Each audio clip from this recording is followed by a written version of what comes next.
Hello, welcome to Guide Glimpse. How a BJT works as a switch.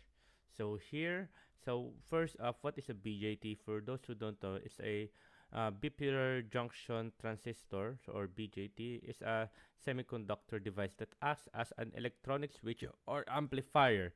It features three essential terminals: the base, the collector, and the emitter. BJTs operate by controlling a relatively large current flowing between the collector and emitter, with a much smaller current applied to the base. This unique characteristic makes them invulnerable for various electronics applications. So there are two primary types of BJTs. So NPN and PNP. So transistors. So distinguished by their doping configuration and the polarity of their operation. So BJT operating region overview. So cutoff region, the off state. In the cutoff region, the transistor is completely off. No significant collector current flows, effectively blocking the path for electronic. It's like an open switch. So saturation region, the on state. Conversely, the saturation region represents the fully on state. Here, the transistor allows the maximum possible collector current to flow, behaving like a closed switch. And acting region amplification, the active region is where the BJT function as an amplifier, proportionally increasing the input signal. This region is not utilized when the BJT is employed as a digital switch.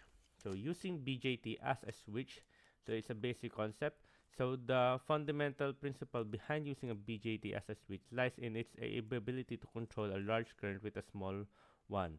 So a small current at the base terminal can effectively turn on or turn off a much larger current flow between the collector and emitter. So switch on when sufficient current is applied to the base. The transistor enters the saturation region, allowing maximum current to pass through. The circuit is closed. So switch off when no current or insufficient current is applied to the base. The transistor enters the cut-off region, blocking the current flow. The circuit is open.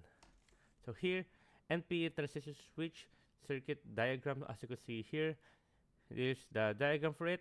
There you go, as you can see. So NP transistor are commonly used for switching applications. Below is a typical circuit demonstrating an NPN BJT controlling a lamp. As you can see, base connection right there. The base is connected to VR register to the control signal. This register limits the base current and collector connection. The collector is connected to the load or the lamp and the positive power supply. Emitter connection. The emitter is connected directly to the ground.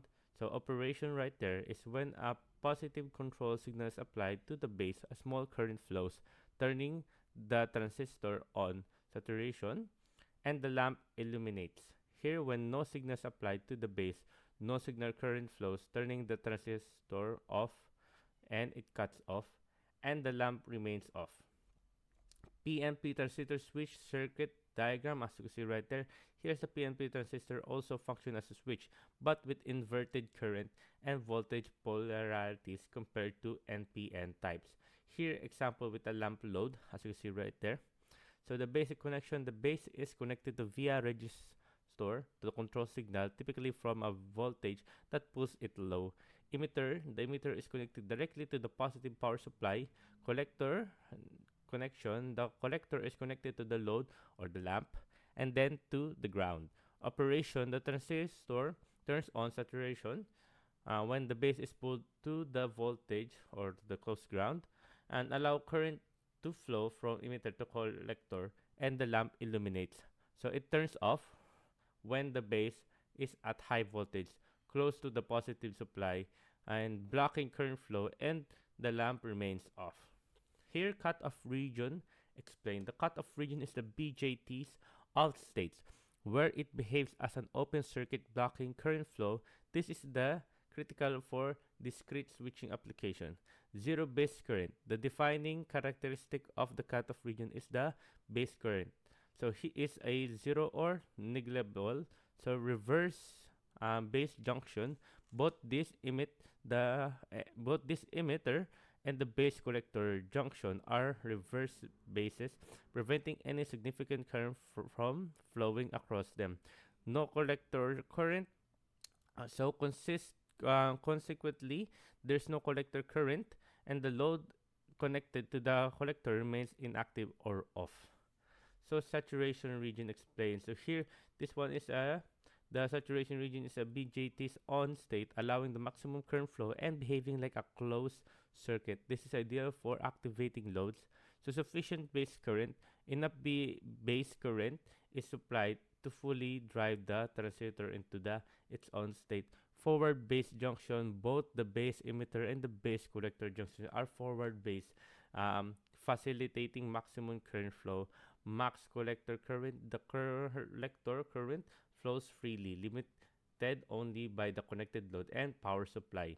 So low, the voltage across the collector and emitter drops to a very low value, typically around 0.9 volts, indicating minimal power dissipation by the transistor itself.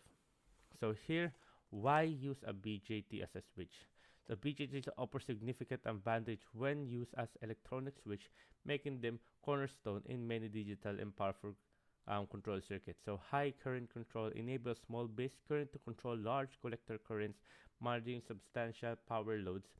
Circuit protection, isolate and protected sensitive low current control circuit like microphone from high power loads, reliable and speed, provides faster switch speed and greater reliability compared to traditional mechanical switch, which can suffer from wear and tear. Versatile application, ideal for switching various type of load, including lamps, motors, relays, and other power-hungry components. So there you go, guys. I hope you guys liked the video. If you guys enjoyed, if you have any more questions, you can type it down in the comment section below. And there, if you have any more questions about the BJT or if you have any concerns, type it down in the comment section below, and we'll be happy to answer you. And thank you, guys. If you like the video, please consider giving us a thumbs up and subscribing for more content like this. Thank you.